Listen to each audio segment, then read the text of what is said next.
thank you for listening to the Sega Stuff Podcast. I am your host, Bryan Trusty, and sitting next to me is my co-host, Michael Keltner. Hi there. So, we've got an exciting show, hopefully. Yeah. We're going to try to make it exciting. And basically, if you've never listened to this podcast before, it's just what it sounds like. It's Sega Stuff. And I explain that every time. I'm sorry, but it's a Sega Stuff podcast. Man, that kitty's always doing something back there. So, Mike. Yes, Bryan? How have you been? I've been good. Yourself? I've been pretty good. We've been like a week late on this podcast, but I'm excited to get going. Yeah, last week we came to podcasts, and we did not, but we did figure out dual mic recording. That's right, dual mic recording. And what he means by that is there's not two mics. It's not two of him. There's not three hosts now, although that would be awesome if we had two Mike Keltners. I'm not sure how much I would like two Mike Keltners, honestly. It'd be a little weird. I think he'd be getting all up in my... Oh, you guys would be... Dude. No, that's okay. Sonic Ring. We're going to have to put a Sonic Ring noise right there. Ding, ding. Exactly. Or the skirt noise. I can't do anything right now because my voice is really messed up. So let me apologize ahead of time for the quality of my voice. It's not the microphone. It is actually my horrible voice is messed up right now. But, so, yes, there's kitties doing stuff in the background. I'm just going to go ahead and mention that. Yeah, it's been a week coming. We got two microphones now. Not two Mike Keltners, which is unfortunate, but good because they'd be fighting. Yeah. I'm pretty excited. It feels like the production value of the podcast is going up a little bit. And your voice quality is going down, just... Yeah. But there's always a trade-off. Exactly. You know, and I took one for the team with this one. Exactly. And if the quality gets any better, I'm going to be a mute, and it's going to be a solo podcast again. So don't get your hopes up. But... Yeah. But yeah, we are back. We are large and in charge, and we are ready for Sega Stuff Episode 5. That's right. I'm pretty excited about it, actually. I love getting together and talking about Sega stuff over here, and yeah, I love doing the podcast. Hopefully somebody loves listening to it, or at least kind of likes it. I'll deal with that, actually. If somebody just barely likes it, or if you hate it, just listen. I'll be fine with a modicum. I'm not sure if that's even the right word, but I'm using it. Nice. Just a little bit under annoyed. You know, if you're not quite annoyed yet, we're good. Yes. I'll be geeking out if you're just barely annoyed. All right, well, this week we've got some Sega news for you. You may remember that last time around we talked about the dastardly, devastating Sega hack. Oh. I mean, it was bound to happen, right? Well, yeah. Who couldn't see that coming? If you're going to pick a big video game company, you're clearly picking Sega. Exactly. Yeah, so Sega was hacked about a month ago. We talked about this on our last podcast, which sadly might have been around a month ago. It was a while back. But the Sega has taken offline its forums, and here a month later, it is still down. Yeah, they're still not up yet. Sega, a representative from Sega has been told El Reg, the sites. Sorry, I'm reading the news. That's fine. They're working on making their forums and everything else hack-proof, which is just... It's impossible, first of all, because if you have the ability to make them hack-proof, someone has the ability to hack those. Yeah. But I mean, that's good that they're doing that. It's a fair point that the people making the hack-proof software are hackers, probably. I should hope so, actually. That'd be the best way to do it. I mean, has anybody seen Hackers? The Plague? Hello. Yes. Eugene? Sorry. Hello. Eugene. That was the Plague's name. It was. That was awesome. He skateboarded. But yeah. Up to the Gibson. Yeah. Hackers is an awesome movie. Love it. Watch it. But Lots of 90s references. 28.88 BPS modem. What? That's what he had on his computer. That was the fast thing at the time. They freaked out. They were like, this is awesome. I hate to talk about this a little too much, but I'm going to say one more thing. It would project onto your face when you were hacking. Pretty much. That's the thing. You were in like some kind of virtual reality when you were hacking. Well, see, I'm pretty sure people don't know this because most people aren't hackers, but hackers have that. Every time you start hacking, it just starts. The screen projects onto your face. Yeah, I dabbled a little bit in hacking, and the projecting screen onto my face scared me, so I just got out of that right away. Pretty much. I mean, that's how they catch hackers. They've got, like, porn tan lines on their face. Nice. I did a little visual cue. Yeah, Mike actually held his hands up in front of his face and did that, so that was really good. We really need to do a video podcast sometime. Yeah. If you want us to do a video podcast, email us at segastuff@gmail.com. That's right. And let us know if you do or don't. And if you say you don't want us to do it, we probably won't. So, back to Sega hacking. Somebody hacked Sega, but luckily nobody's financial data was exposed. Right. And it was basically just what was it, Mike? It was that was hacked. Usernames, passwords. Usernames and passwords, birth dates. The passwords were encrypted, so those are probably safe as well. But there was no financial information. Right, and I highly doubt that whoever hacked into the system, got the encrypted passwords and is taking their time to unencrypt these passwords. Not that they would use them, they wouldn't be able to use them because Sega's down, but right. Whoever did this is just blatant stupid. I mean... And do watch out, if on the off chance that your passwords were obtained, somebody might spam your Sega forum account. You know what? There might be some nasty posts going around. Passwords. That's what I would do. As soon as it's back up, I'm going to change my password, as a matter of fact, just to be safe. Yeah, it's a good idea to change your passwords on a regular basis. Not that we all do, but... Right. I have a recently new password.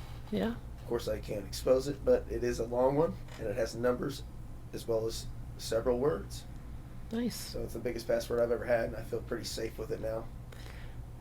It used to be something really simple. I looked around the room, found something, and I've actually had people guess my password back then, so I had to change it. I've got something fairly obscure with some random numbers. I've got a mediumly safe password. It's not innovative or anything, but nobody's gonna guess it. Right. But yeah, so that is the Sega hack. It's Monkey Weasel 01. Well, not anymore. You're going to have to change it now. And before this podcast goes up. That's right. So, Sega hacked. Sega hacked. That sucks, and it's still going on. They were hacked once. The forums are still down. They're trying to figure out how to make it hack-proof, like Mike said. And yeah, keep your eye out on that if you post on their forums. Our next news item is Sega is releasing a new arcade cabinet. Yeah. In Japan only, sadly, only because in Japan. We're gonna have to go to Japan so we can play this. Because I want to play this. It's called Let's Go Island 3D, and from what I can tell, is an on-rail shooter where you shoot sharks. It's underwater, isn't it? Yeah. Like we saw the screenshots, and I think it's underwater all the time, which is pretty interesting. Yeah, we're looking at screenshots right now. There's a picture of a shark, and I guess you might be on the beach at sometimes.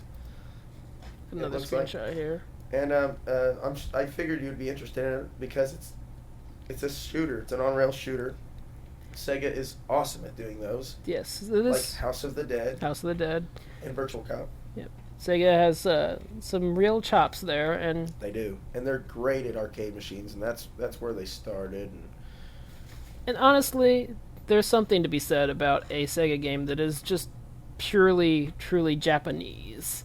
Yeah, they've got a really awesome quality to them. They're very likable and quirky and funny. And I don't know if they're trying to be cheesy, but they just come off cheesy here in the States. Yeah. They're great. They're great. The ones that actually make it here are great. But yeah, that's coming. So if you are a Japan-located listener, and I've heard rumblings. Yeah. If you can understand us and want to listen to us, and you're in Japan, we applaud you. We really do, and thank you very much. Yeah, it's greatly appreciated. Any listeners? I talked to the creator of the Ponder Couch blog. Yeah. Earlier today, actually, and said he listened to all of our podcasts and really enjoyed them. So I'm geeking out about that. Yeah, we have one confirmed listener. Yes, but that's pretty know awesome. Of a listener, so that is really cool. But yeah, so that's going on. Awesome job, Seth, for listening. Yes, thank you, Seth. And for the Punter Caps blog as well. Right, giving us our home. I've read some really cool posts. Yeah, posts. That's a great word, I guess. Yeah, there's some really good stuff on there. Also, keep your eyes open. There's been talk of moving the Punter Couch blog to a Tumblr. Yeah, I agree with that, actually. So I think we should. That might be something that we do here in the near future, and we will keep you posted on that.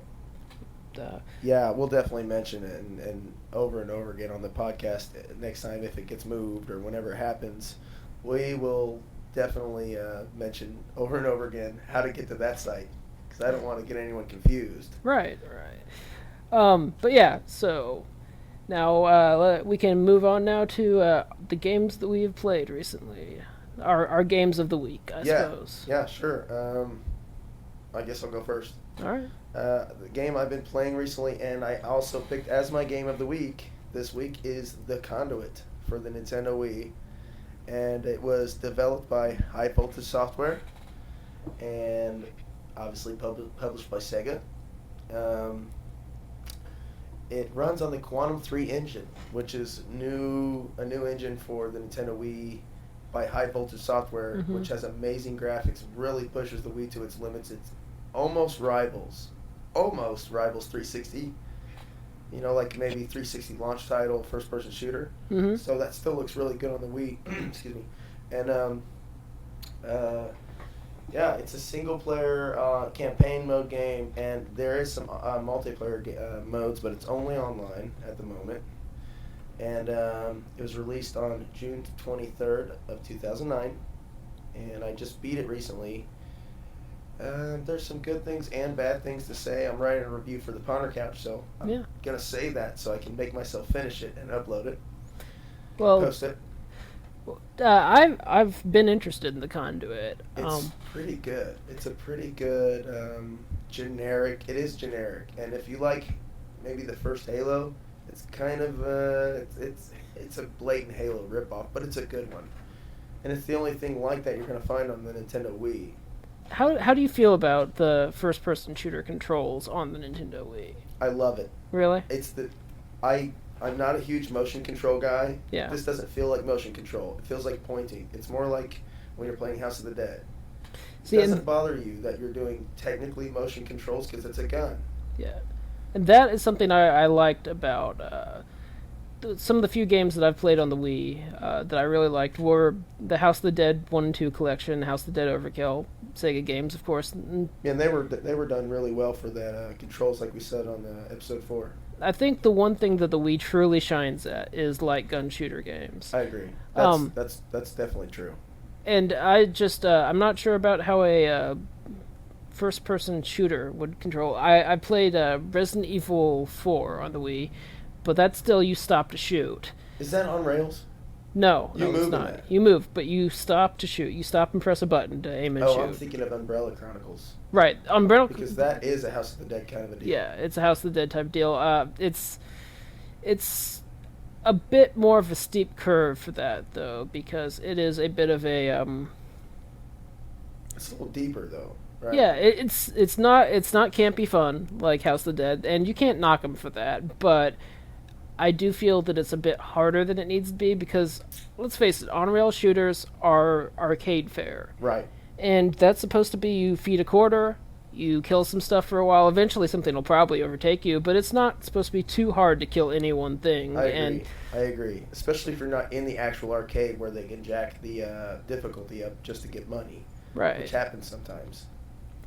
But the House of the Dead, not the House of the Dead, Resident Evil Umbrella Chronicles had some very steep difficulty and precision settings that were just a bit more than I thought was necessary. Interesting. I'm going to have to check that out because I like the House of the Dead, and I've played them all except for House of the Dead 4? 4. Yeah, that's not on a console. I've played it at the arcade. Yeah, I've seen it at the arcade. I haven't really played it, but It's more House of the Dead.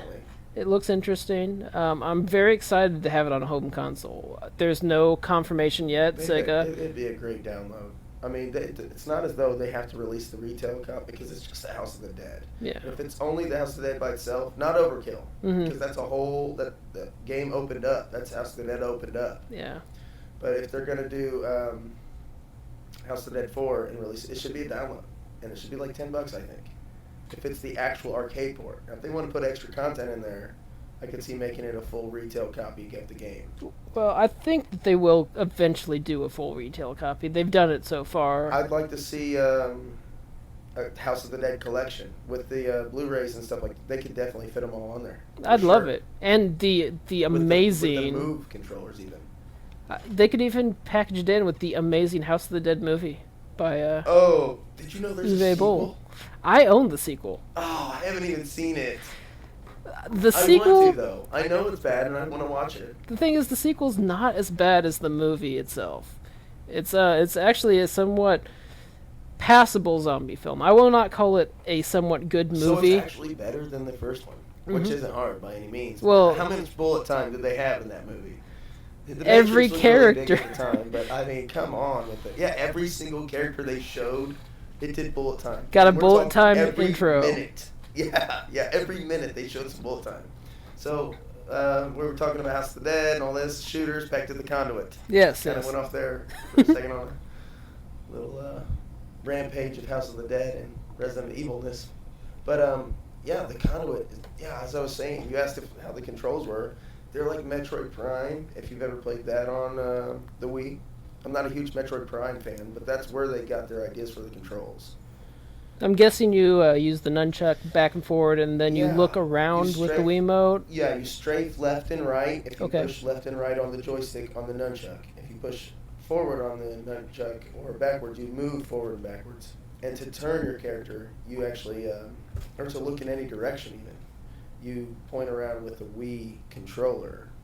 And it has to be on screen, of course. But it works so good. It's so much more accurate to me than a dual joystick controller. Yeah. It's just, it's what you're pointing at is what you're shooting. There's no auto aim needed or anything like that because you have a crosshair that you control 100%. You can move it as fast as you want or as slow as you want, unlike when you're using a controller for the Xbox 360 or the PlayStation 3, which they could actually do these type of first-person shooters now on the PlayStation 3. Yeah, with the Move. And it would be so good. And I think the 360 may be able to do something with the Kinect, but I wouldn't even try it because I want a gun in my hand or I want some feeling in my hand for most games. You know, I actually would rather push buttons in most games, but this is just one where the Wii did a good job on controlling a first-person shooter. They did a good job, and like I said, they took the control scheme from Metroid Prime, and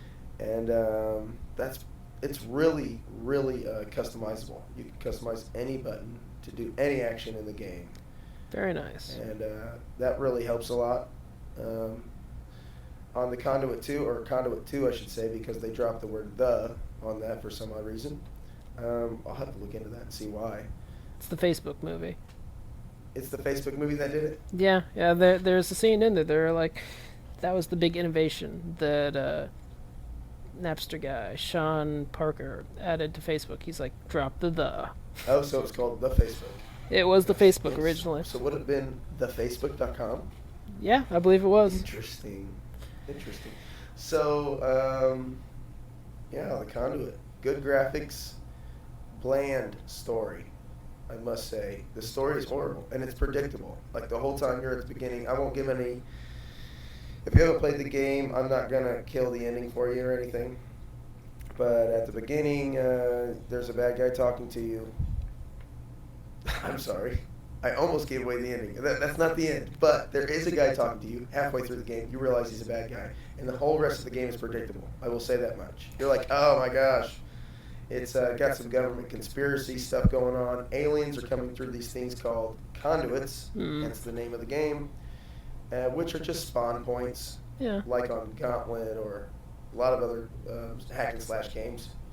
but this is in a first-person shooter. You destroy the conduit, and the guys stop coming out of it. So you have to destroy all the aliens, and then you have to destroy the conduit. They will not come out of the conduits anymore.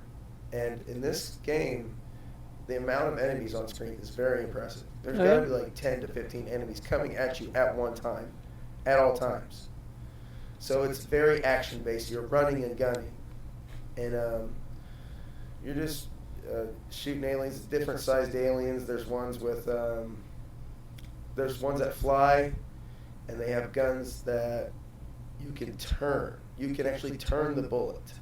Interesting. It's not a bullet, but you can turn the ammo, the projectile, I should say, in midair with the Wiimote. Like, so if you pick up their gun, you kill them, you pick up their gun, because you can access all the alien weaponry. Okay. Then you can shoot it, and it's not a super fast projectile, so you can see where it's going, and then you can control wherever it goes with the Wii controller, which I thought was really cool. So it has some really cool weapons in there, and a lot of them are very Halo-ish. Yeah. A lot of the names of the alien are Halo-ish. We've got the Drudge. Yeah, sounds the like Drudge. a Halo alien and stuff like that. What else is there to say? It's got 10 missions. 10 missions. Unlockables, a few unlockables. There's unlockable cheats, which bring me back to the days of GoldenEye on the Nintendo 64 and stuff like that, which I didn't play that game a lot, but I remember playing it multiplayer and unlocking cheats, like DK mode. That'd make you have a giant head. You'd look like Donkey Kong style. That's always nice. That's I love those kind of things. Little things the developers... Easter egg unlockables, if you will. They should have in most games. Some developers don't do this, but I think Sega harkens back to the old days. So. They do. That was a lot of they do's. They do. Yeah, the Conduit. Talk about the Conduit 2 a little bit. The controls were good in the Conduit. Conduit 2, the controls are 10 times better. Okay. Because it uses the Wii Motion Plus. So you don't even have to keep it on screen anymore. You can point in any direction, and your guy still realizes which way you're pointing. It doesn't start glitching up when you go off screen outside the sensor bar zone or anything like that. And the multiplayer is amazing. So nice. Conduit 2, I don't have the game. I've seen it. I want to play it really bad. I'm going to purchase it because I just beat the Conduit. That's what I was waiting on, basically. I don't like to play sequels until I beat the original game. I'm not a fan of that, especially if it's continuation. Well. And yeah, the Conduit. I'll have to come by and try the Conduit 2 with you because... yeah, because that actually, Conduit 2 has split screen. Because I lost my Wii in the forest before the advent of the Wii Motion Plus. Yes. And so I'm kind of interested in how that fares. I have a Wii Motion Plus. I don't have one of those really cool built-in controllers. But, okay. I do have the Wii Motion Plus. I have Red Steel 2. Okay. Which is the only game I have to test it out on at the moment. But it's a great game. Yeah. Non-Sega related. Non-Sega related. Still a good game. Check it out. Red Steel 2. All right. But definitely check out the Conduit if you're into... I don't like to say the word generic, but it is a generic first-person shooter. But it's great. And if you don't have, like, PlayStation 3 or Xbox 360, the Conduit's a great game to get. So I think that's my game. That's your game? All right. Well, I guess that leads me to my game. And my game this week is Golden Axe. Now, I chose Golden Axe because if you haven't picked it up yet on this podcast, since the days of Sega, I've become a bit of a PlayStation fanboy. Yes. You mentioned this on the last podcast, I think. And they are doing right now a series of Sega classics being released on the PSN. And Golden Axe is the most recent one. And so I downloaded it this week, and I sat down and played for a good 45 minutes to an hour. Nice. That's actually a long time in Golden Axe. Yeah. You can get pretty far. There's 3 characters. Well, let's backpedal just a little bit here. Golden Axe was produced by Sega, developed by Sega. There's a computer version by Probe, which I'd like to see, actually. And Bandai did the Wonder Swan version. I did not know that they had Golden Axe on the Wonder Swan. You know the Wonder Swan, right? I'm familiar with it. It wasn't released here, and it was mainly just a Sony handheld for RPGs, basically. So that's interesting. But it was originally released on August 14th, 1989 for the Sega Genesis and Mega Drive system. And Golden Axe is pretty much just a hack and slash. If it's a hack and slash. It's also kind of like a beat 'em up. If you played some Streets of Rage, you've played Spider-Man games. Oh, like Maximum Carnage. Like Maximum Carnage, one of my favorite games. That is a good game. Good music by Green Jello. Excellent Green Jello music. Listen, all you fools. Don't you know? Help me out here, Mike. I can't sing. Don't you know the Carnage rules? I should warn you that there are no lyrics on the Sega card. Unfortunately not. But yes, an amazing song all the same. And it's cool because it's the chiptune version. But you know the formula. You walk across a side-scrolling screen, guys come at you, you beat them up. Yep. Now, my feelings on Golden Axe, when I played it, I played for a little bit as all three characters. There's an Amazon, and woman. She wears a bikini because that's what you do when you're battling evil. You gotta have that freedom. Right. Move around freely. It's a range of motion issue. All these clothes, I would have to agree. But yeah, so it's a woman in a bikini, and she's an Amazon, so she's tall. She carries a sword. And then there's the guy who on the cover here looks like He-Man, the Beastmaster. He really does. No, wait, He-Man wasn't the Beastmaster. That's two different things. The Master of the Universe, He-Man. There we go. Similar concepts. I got them screwed up. Side note: there was a Golden Axe game called The Beast Rider. Oh yeah. Yeah, and it wasn't really like Golden Axe at all, but it was Sega. It's on the 360. I actually remember that. Yeah, it's okay. So it's not what you want if you want Golden Axe. I quite remember a shameless plug here, a Penny Arcade comic about it. Nice. It was called Beast Rider, and it's. See, if Penny Arcade's doing a comic about it, you should clearly get it because it's probably awesome. Yeah. I hope my sarcasm comes through on the podcast. Well, I am biased. I have a Penny Arcade tattoo on my arm. It's a good one too. I love the Penny Arcades. But yeah, it's a good little thing there. But yeah, so there's the He-Man character, and he's another big guy with a sword. So actually, not a lot of deviation in gameplay there. And then there's the third guy who is a dwarf in a little green outfit. He's got an axe. He's short. Now, does he have like the most amount of magic or something like that? Like, you know how you collect the potions, I guess it is, and then you have like so many magics for each character. Don't they differ between characters? What I think it is that he has the easiest access to the strongest magic. Oh, that's what it is. Right. You only need a couple potions to get like strong level magic. Right. Right. The woman, the Amazon, her strongest magic takes like 8 or 9 potions. It's ridiculous. And the guy is somewhere in between, but that's who I always played as. The guy? Yeah, just the regular guy. I always play as the girl. Really? I usually do in most games, but not Golden Axe. I don't know why. Like in Streets of Rage, I pick Blaze. But well, I mean, the guy does look like He-Man. He does have that going for him. He does. I just always picked him. I don't know why. But what can I say about the game? It is it's a standard beat 'em up. Now I should give it some credit because it is probably one of the premier beat 'em ups. This is some. For sure. It's like after Double Dragon, but before everything else, kind of a deal. Yeah. It's a solid game. It's takes place in Swords and Dragons era. Indeed. And it's a good game. I can't complain about it. It is a good game. I do feel like it's not too difficult, and you can ride. Could you ride the animals in the first one? Cool. Yeah. There are animals you can ride on them. There's the Beast Rider game, I suppose. Yeah. There's magic. There are enemies. Some of them are very comically large. But I feel like the controls are a little bit sluggish. Right. That's probably part of the era that it was released. And other than that, it's a great game. I cheated. I'm not gonna lie. I put the lives and the continues way up as soon as I started. Oh yeah, I do too. If there's an option in the option screen, I wouldn't consider that cheating. Don't feel bad, Mike. Yeah. If it's an option, it's letting you do it. You're not putting in codes. You're not using the Game Genie. You're not trying to shove a Game Genie inside your PlayStation 3. You're good to go. Yeah, but yeah, so it's a beat 'em up, and what it brings to mind for me is probably my favorite beat 'em up from the Genesis era, which was Battletoads. Oh, nice. Now Battletoads is a beat 'em up.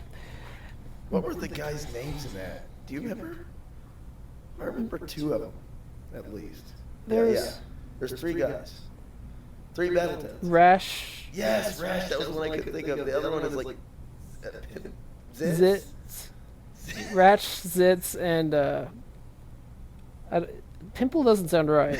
No, because there's already Zitz. But it's another one. But yeah, that was a good game. But yeah, you played as giant toads. You're I think one of them was probably a frog.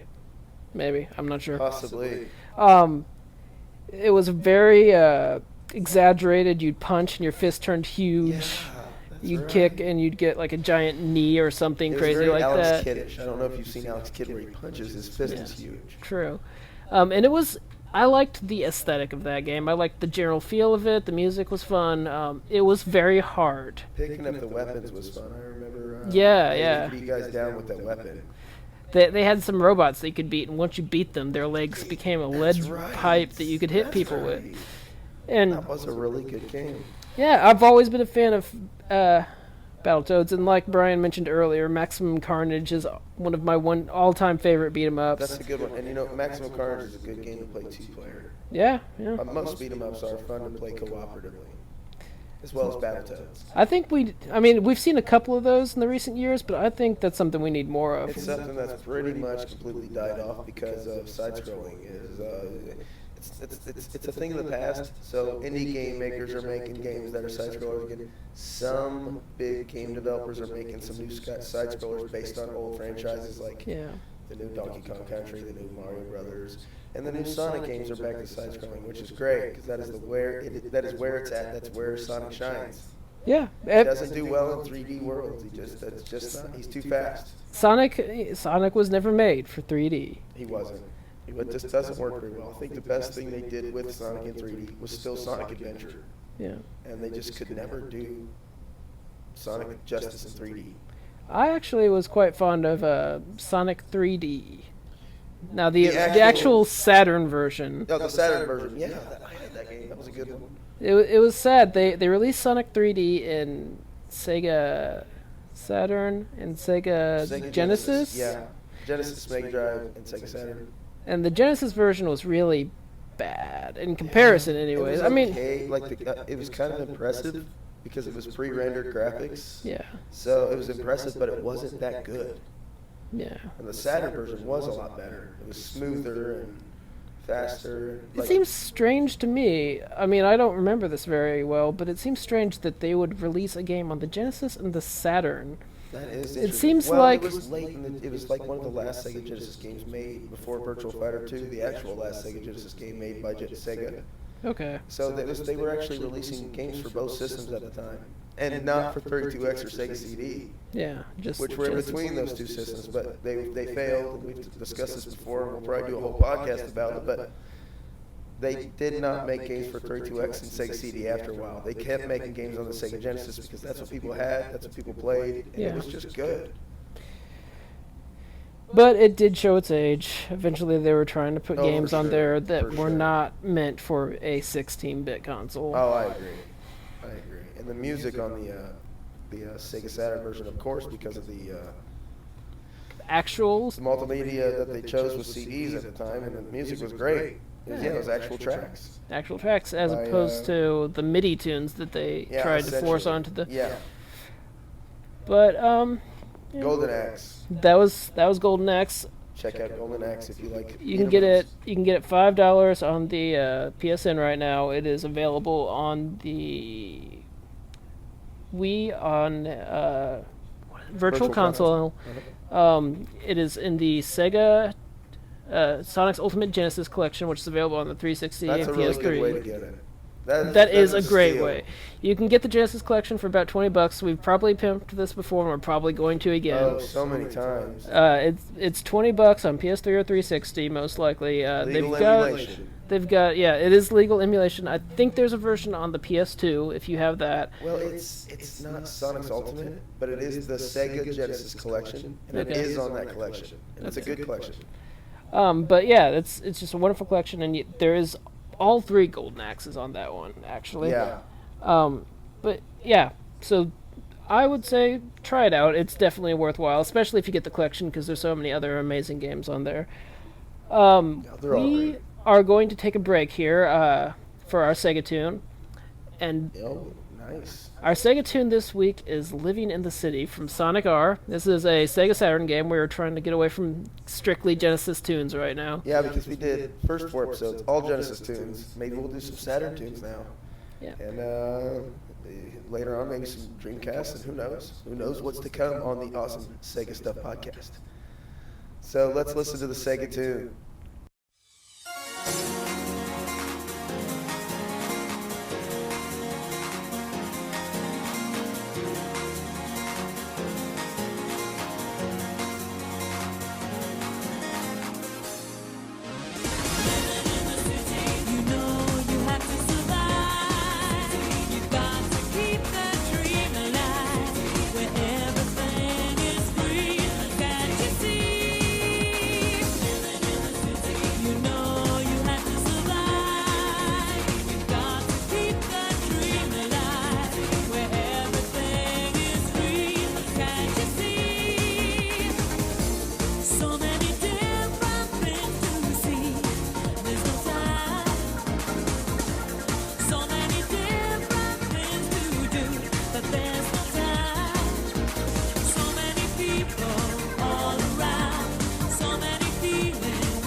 We're back from that awesome Sega tune. It was pretty awesome. I love Sonic R on the Sega Saturn. If you have a Sega Saturn or PC, I think they actually, if you can find the PC version, it's probably freeware by now.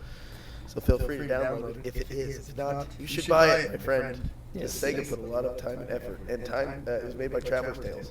I should mention that also, which was also the people who did Sonic 3D Blast. That came together nicely. Yeah, it was Sonic Racing where they actually run. Yeah, it makes more sense. Everybody runs except for Amy and Dr. Eggman. Yeah, I think Dr. Eggman has one of his egg vehicles. Can you imagine Dr. Eggman running though? It'd be pretty bad. Yeah. And they'd mix it so that he could keep up. Did I say Dr. Eggman? You did. Okay, that's fine. That's his name. I used to call him Dr. Robotnik for the longest time. I guess somehow I switched to Eggman because that's his name now. Yeah. Well, I mean, he was Robotnik here in the United States for a long time. He's always been Eggman in Japan, but they just kind of came over from maybe the Sonic X anime and stuff like that. I think here on the Sega Stuff podcast we can kind of roll with it. You can go Tails, you can go Miles, Eggman, Robotnik. Yeah, exactly. Good point. People should know, and if they don't, they'll learn. You can call him Shadow. You can call him someone that we don't care about. Yeah. You can call him the werehog that we will not talk about. Look at my voices. I cannot do Shadows. I cannot do an impression of Shadow. Like, Chaos Control. There we go. That's pretty good. Yeah, that was horrible. But thanks for trying to make me feel better. You're welcome, sir. So, how about we talk about the main topic, which is what, Mike? The topic today is how we feel that Sega is and could be faring in the current generation. Now, Sega's still around making games, Indeed. But I'd also like to talk a little bit about what it would be like if they had a console this generation. I think it's fair to say that the closest thing to a Sega console right now is the Wii. I feel the same way. I think a lot of their titles that they release on PlayStation 3 and Xbox 360 are fine. They're good, but they make really good games on the Wii. As far as Wii games go, their games are really good. Yeah. Talk about things like the Conduit and Mad World. Mad World? The House of the Dead. Oh, yeah, House of the Dead 2 and 3. Yeah. As well as Overkill. I mean, just the titles go on and on. Super Monkey Ball. That was a Wii exclusive. Wii exclusive. That was a launch title. Not the best one. Not the best one, yeah. It's Monkey Ball nonetheless. It is Monkey Ball. They would have done well to allow for some thumbstick control on that one. They definitely should have made it an option. They were really pushing the Wii motion controls, though, at the time. Yeah, well, it's a sad thing that I've seen with Nintendo, just the sidebar, where they bring out some technology and people are all gung-ho about it and they require it. Well, I don't know if they require it, but usually at the beginning, and then as time goes on, they're kind of forced into it. They might innovate. They might innovate. Well, they might find people who do innovate, and they might integrate it into some games where it seems natural, but they don't force it so much after time because you gotta. I know there's a lot of people who love the Wii out there, but its controls are a gimmick. This is very true, but the gimmick is very, very popular amongst, I'd say, grandmas, parents, not our generation of parents, but I mean, older generation of parents, and really, really young kids. Like huge gamers, it doesn't really appeal to very much because they are classic gamers, they're hardcore gamers, they want to use buttons. Before we get off the subject of the Wii awesome Sega-ness, Sega-ness, I want to talk about Knights being on the Nintendo Wii. And it is awesome. It's gotten really bad criticism, and I disagree with it. I love Knights. Knight's 15th birthday was celebrated. I should talk about that. Knight's 15th birthday was recently. I celebrated it all last week. And what I mean by that is I played through Knights on the Sega Saturn. I played through Knights on the Nintendo Wii, and I listened to the Knights OC remix all week long at work. I can attest to that. It was great. Yeah, I was telling you about we got together. We got together, and he definitely played some Knights remix for me. Yeah, it's pretty good. The soundtrack alone is amazing, and the gameplay is pretty cool. It was good. Now, as for the critics, you have to admit, Knights is not for everybody. It really isn't. It really isn't. And the articles I've read on it, could possibly have been written by people who have never even played the original Knights. So, I mean, I played Knights on the Saturn, and I enjoyed it, but I to this day am not entirely sure what's going on there. well, I don't think you're supposed to know. It's kind of strange, and that's why I like it. It has the beautiful visuals, though. You could say that much about it. Even on the Saturn, it looked amazing for what was out at the time. So, yeah, I just wanted to side note that the Knights on the Nintendo Wii, you can use the GameCube controller. You can use any way of controlling. You can use motion controls. You can use the Wiimote to the sideways. Any way you want to control this game, it allows it. So they are learning from things like that where people want to use controllers, not necessarily motion controls all the time. So that's kind of what brought Knights into the picture. Can you plug a Dreamcast controller into the Wii? You know what? I don't know. I think that... You know what? We could mod a GameCube controller, though, probably fairly easily with that giant, awesome Dreamcast controller. We can put the buttons inside there, take off the giant A button smash button, and we should. That'd be a really cool mod. Sounds I'd like to play. I'm gonna do this now, probably, Mike. Yeah, it sounds like we've got a project in the works, and hopefully we can look forward to a video. For sure. I mean, we can use your Gibson computer to upload it and stuff, and even edit it. So yeah, I've been slacking on the videos lately because of computer issues. Well, we are still podcasting. It is a sad, dark world without a proper rig. It really is, and I'm kind of relying on my smartphone at the moment, so that's hard. Yeah. Even though I love my phone, I just I'd like to have my Gibson. Yeah, the advent of smartphones has been nice to us. Gibson is another Hackers reference, by the way. Of course it is. Smartphones, that's a good point to bring up. Sega, in this generation, is releasing a lot of its games on smartphones. My understanding is a lot more on the iPhone than the Android OS at the time. There are no Sega games on the Android. Really? None. I search the market daily. I scour the internet looking for news about them making games for the Android devices. They do have news about it. They always talk about it, but they have been for a long time. So it's probably just hearsay. And I'd like to see Sonic 4 on the Android. I'd have it right now, but it seems like a good market, but they do have a lot on the iPhone. And the iPhone games that you've showed me so far, and I've seen Choo Choo Rocket and stuff like that playing on the iPhone, it's so good. It runs so good. The games that they've developed for the iPhone, anyway, I can say for sure. I'm not a huge fan of, like you said, you feel the same way, I think, is the D-pad and buttons on the screen. Yeah. And it takes away from the gaming experience because your fingers are covering part of the screen all the time and you can't feel the buttons. But there are a lot of Genesis ports to the iPhone, as far as I know. But yeah, so we've got that. We've got lots of Wii games. I think the reason they feel so comfortable on the Wii, though, is that Genesis, like Nintendo, Sega, yes, like Nintendo. Well, that was when they were competing quite heavily. They seem to have a similar strategy and thought about gaming in general. It's kind of it can go a little bit darker, it can be hardcore, but it seems like they've got a utopian, kid-friendly view for the worlds that they design. I agree, and that's always kind of been part of something that attracted me to Sega is, I'm not just trying to buy a game where I'm getting hookers and killing people and stealing their cars and stuff like that. Not to mention any names here, but and I don't have. There's nothing wrong with that. I think those games have a place too. But Sega is more family friendly. But it's not just that they're trying to make kid games. These games are hard. These are good games, good graphics. They just have a certain stylized graphics with. They're, like you said, they're kind of kiddish, I guess. Yeah.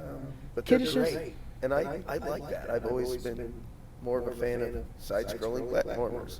Yeah. Rather than, killing games and stuff like that. I'm not a big war game guy, and Sega makes the games that are just right up my alley, apparently.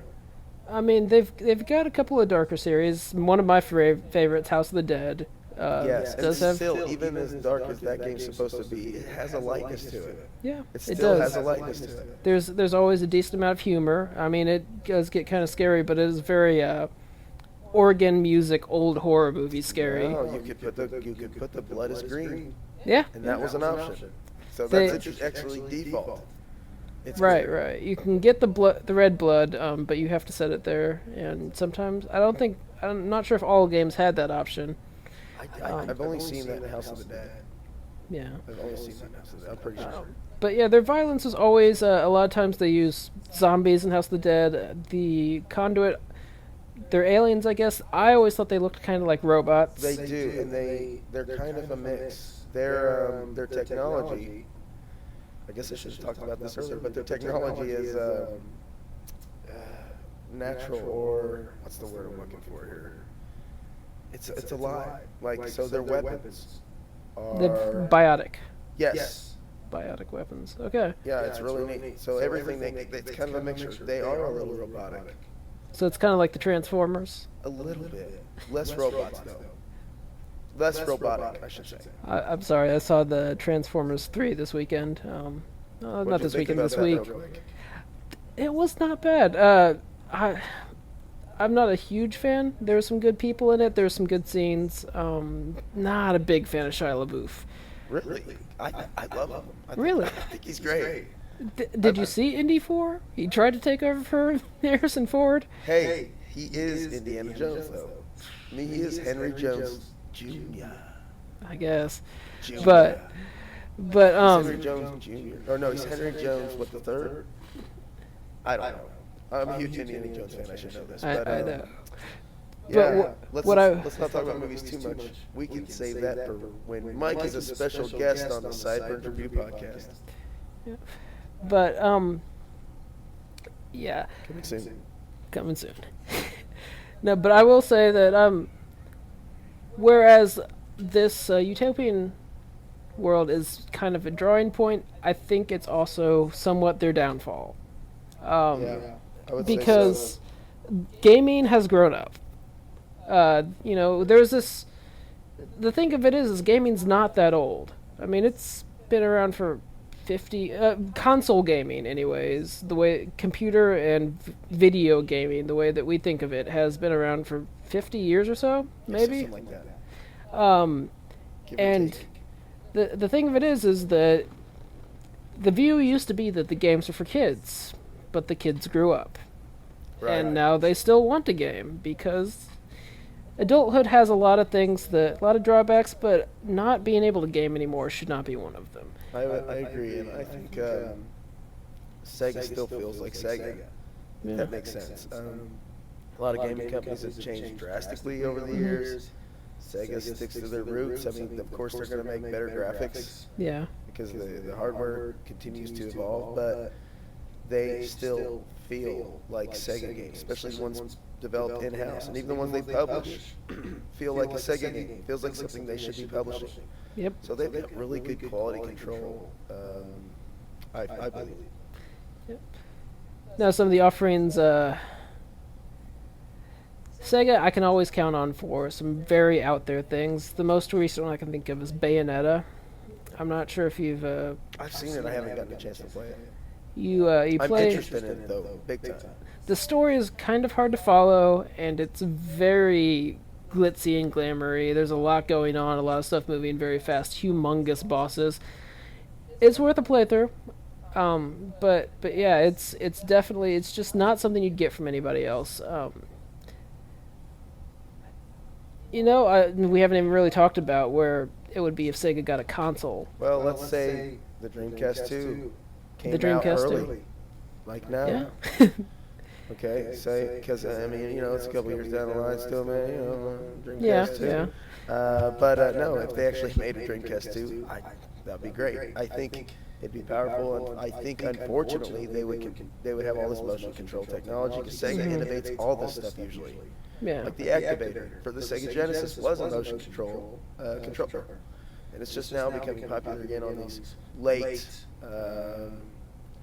I should say 128 bits. I need to stop using bits. Yeah. It's gone. It's the mindset, though. Literally an old gamer. No, on these new consoles, everything's motion control now for some odd reason, and luckily they're going towards the fact that some people want controllers, so they're making two options. But I was going somewhere with that, and I do not remember where. So, yes. Well, let's pick it up and let's run with it. I think. Yes. Oh, Dreamcast 2. I'm sorry. Dreamcast 2. Sorry. If they made the Dreamcast 2, or if they made a new console, not that it would be Dreamcast 2, or not that they're going to make one, because they're probably not. But if they did, I think, they would have better games. I feel like they would have, because they'd be making it for one console again. Yeah. Like the Dreamcast games were amazing, the ones that they made. Smile Bit and stuff like that. Like you mentioned, that was your favorite developer. And who's some more? AV Amusement. There's a lot of different developers that were. Sonic Team make these amazing games like Space Channel 5, if you like simple dancing games. And Ooh La La in that game is pretty cool. Yeah. You get different outfits for if you like polygonal boobs. Polygonal boobs. Yeah. If they made another system, the huge titles would hit. Not that they would do well. It might be. It's definitely too late, obviously, but if they had EA, that would help a lot. If they had, I just feel like they wouldn't release as many bloody, gory games as maybe as Sony does. Yeah. I think that a Sega console could thrive.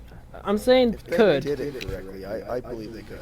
I don't know that it would, but I believe that we're not the only people that are nostalgic for the Dreamcast. It's big out there, and I think that you could get some third-party developers to jump on, and For sure. I think they'd still try and fill the space that Nintendo currently fills, but I feel like, and I know I'm in the minority here, but I think that Nintendo has been kind of dropping the ball with consoles and games for a while. Oh, yeah. Well, They focus really again and again. I'd have to say since the Wii. I mean, Yeah. even actually, I'm going to go a step further and say the GameCube. Yeah. When Xbox and even PlayStation 2 came out, they were better than the GameCube in many, many ways. Even graphically, the Xbox did bump mapping and pixel shading and all these things that the PCs did because essentially it was just a PC. Yeah. GameCube had nothing on that. It had good games. Well, see, even as far as consoles go, like, I think Nintendo's entire innovations just seem to be coming in gameplay mechanics and controls. Yeah. And where they need to innovate is games. I agree. They keep rehashing the same titles, Oh, that's their thing right now.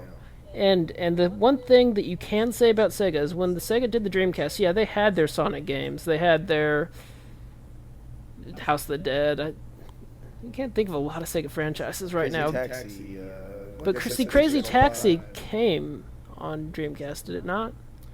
Crazy Taxi was from the arcade, actually. Okay. It was ported to the Dreamcast, so it was essentially the exact same. They didn't actually bring anything back. But so you're saying as far as huge franchises that they kept? Right. They launched a a lot of franchises on the Dreamcast. They did, and they were good. And they were good, and some of them still thrive today. I mean, like we said, Crazy Taxi has seen its way onto the original Xbox. House of the Dead has been on Xbox. And, And downloadable titles, too, as well, through the PlayStation Network and Xbox 360 for the Crazy Taxi, Sonic Adventure. And there's been another Space Channel 5. Yeah, Space Channel 5 Part 2. Skies of Arcadia made its way over to the GameCube. I mean, the games that they made were innovative and they were good. But if that's what people, it'll come down to whether or not people are willing to take a chance. Right. So. Yeah. We'd be doing backflips if they came out with another system. Yeah. Although it'd be kind of a sad day too, because all these other systems, I guarantee, would lose their Sega backing. They wouldn't make games for those anymore. Yeah. This isn't going to happen. But Right. This is a good hypothetical situation. Like we were saying earlier, I want to backtrack a little bit because we're almost out of time. Yes. On the iPhone, the games they're making for the iPhone, those are really good. and they're about to start really coming out with tons of iPhone games now. And it'd be nice for Android and stuff like that, but tons of iPhone games because Sega of America has just laid off a bunch, like I think 40 employees. Oh wow! Unfortunately, for downsizing issues and stuff, and they're strictly a mobile platform or just downloadable games now, actually. Okay. So they're really going to put more time and effort into their downloadable games, which is a good thing, I think, because we've got Sega of Japan putting out tons and tons of good stuff. Sega of America did what? Iron Man. Yeah. They did they do like these Marvel comic book character games. They're horrible. I've played them. They're not good. But they're just bad. I don't even like to say that about Sega very often, but it's true. Yeah. And so it's kind of a good decision. I think they could put all their time and effort into downloadable games now. Well, anything else to say, Mike? No, I think we've talked a lot about it. Obviously, we could go on longer. We're kind of passionate about the issue. Yeah, I could go on for a really long time about this, but we could also talk about it again. Yeah, we've many more Sega stuffs to come. Yes, we will probably have to come back to this. So before we leave, let's go ahead and say, check out Golden Axe, the Conduit, if you have the opportunity. Yep. Also, I just slightly mentioned it. Nights for the Nintendo Wii is a good one. It's like a few bucks. It's not very much. And starting, this is a new thing. You heard Bryan mention it earlier. We would like to hear feedback from you guys. If you have any questions, any comments, please feel free to email us at segastuff@gmail.com. If we get enough questions, we may start answering some of your questions on the show. If you email us at segastuff.com, we will answer. Yep. We aren't very hard to get a hold of through that, and we will answer your questions. Probably won't even take very long. So please send us some emails. I'd love to hear them. We love getting stuff like that. Yep. So yeah, segastuff@gmail.com. Yes, Segastuff. We'd like to hear from you. Gmail account. Now, of course, you can always check our reviews and our random musings at the Ponder Couch blog. Both Bryan and I are both now admins there. Yes, and that we can both post. Ponder Couch. At the moment, it's pondercouch.blogspot.com. Correct. Currently at episode 5, 7/14/2011. pondercouch.blogspot.com is the place to check it out, and you can get the links for all of our shows there, back episodes, and all that fun stuff. Yep. All right, and so also I have another podcast coming out. I'd like to get you on there, Mike. It's the Sideburn Review, and that's basically obscure movies and retro video games. So it unlocks a huge closet? No, yeah. I don't know. It opens a big bag of goodies for you to listen to and hopefully enjoy. It'll allow us to explore some of our tangents a bit further. Also, I have a YouTube channel about just Sega stuff. So that you can watch more Sega stuff. You can listen to Sega stuff. You can watch Sega stuff. You can search for me on my name, Bryan Trusty, on YouTube. Or you can just simply put in youtube.com/Bryan Trusty. Or, I'm sorry, users, /Bryan Trusty. Just search for Bryan Trusty on YouTube. It'll be the first one that pops up. I'm pretty sure I've done it several times. I search for myself. Yeah. That is really sad. So, pondercouch.blogspot.com. The Sideburn Review is coming soon. Bryan Trusty's YouTube channel, that's me. And you can email us and ask us any questions. We can try to answer you as fast as we can. Segastuff@gmail.com.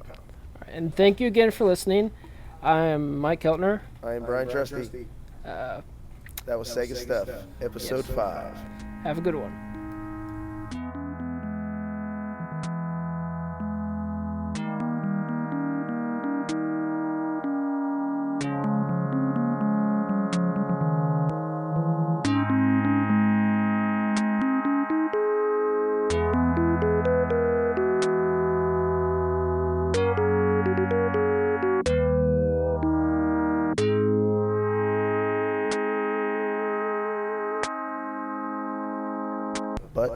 But yeah.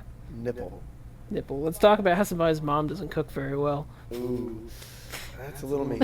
Well, maybe like they if you're really mad, they might have had a rough day. Mediocre cooking. Mediocre cooking. Kind of needed a little salt. Actually, Yeah. it was okay though. Yeah. But after you say things like that, you gotta send him a letter and apologize because that is mean. Maybe some flowers. It's nice. Well, flowers, those are given. You got maybe flowers.